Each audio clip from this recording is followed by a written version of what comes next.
San Francisco's Board of Supervisors and the county have issued an official apology to the city's black residents for centuries of systemic and structural discrimination, targeted acts of violence and atrocities. According to a 7-page resolution from the board, the city's supervisors formally apologized on February the 27th in a resolution signed by all 11 board members. The Associated Press reported, the document acknowledges San Francisco's lengthy history of creating and enforcing laws, policies and institutions that have led to racial inequity in the city, where the effects of redlining, since 1937, are still seen today. 87% of redlined neighborhoods in San Francisco are low-income neighborhoods currently undergoing gentrification, and black residents have the lowest home ownership rates at 31%. According to the resolution brought forth on February the 15th by the city's supervisory board, the city's move to issue an official, blanket policy to its black community for slavery and its lasting effects makes San Francisco one of fewer than 20 local or state governments to do so.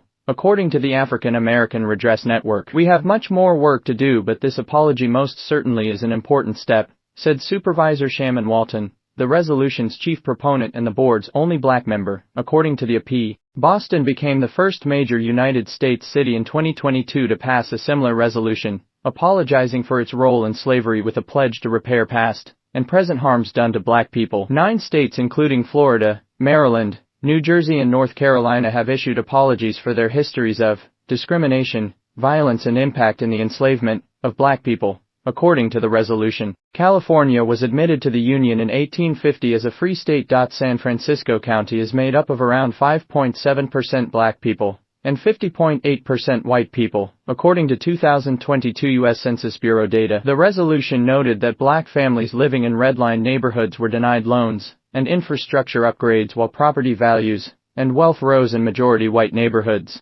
The city also pointed out that its actions have played a role in a lack of affordable housing access, living wage jobs and quality education for black San Franciscans. An apology for grievous injustices cannot erase the past, but admission of the historic wrongdoings committed can aid us in solving the critical problems of discrimination and racism facing San Francisco and the broader United States today, the resolution stated. Last July, in a nearly 400-page report, the San Francisco African American Reparations Advisory Committee, formed in December 2020, published final recommendations to include that both San Francisco City and County issue an apology for those past harms. The committee's report submitted last year also called for reparations in the form of providing a one-time lump sum payment of $5 million to eligible people as compensation for the decades of harms that they have experienced, and supplementing the income of black residents to reflect the area median income, at least $97,000, annually for at least 250 years. San Francisco's black mayor London Breed has said she believes reparations should be dealt with at the national level,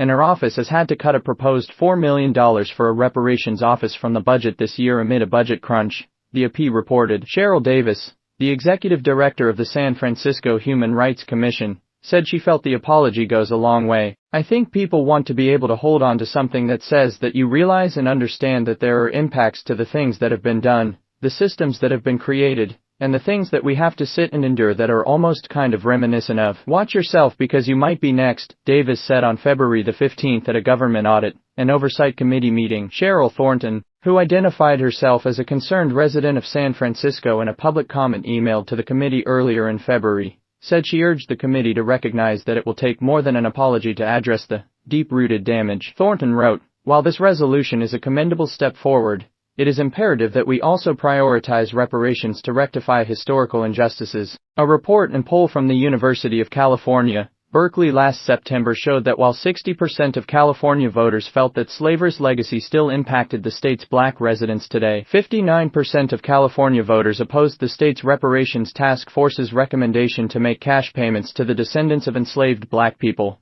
with 44% saying they were strongly opposed to the idea. The poll found that 76% of black voters were most likely to back the idea of cash payments.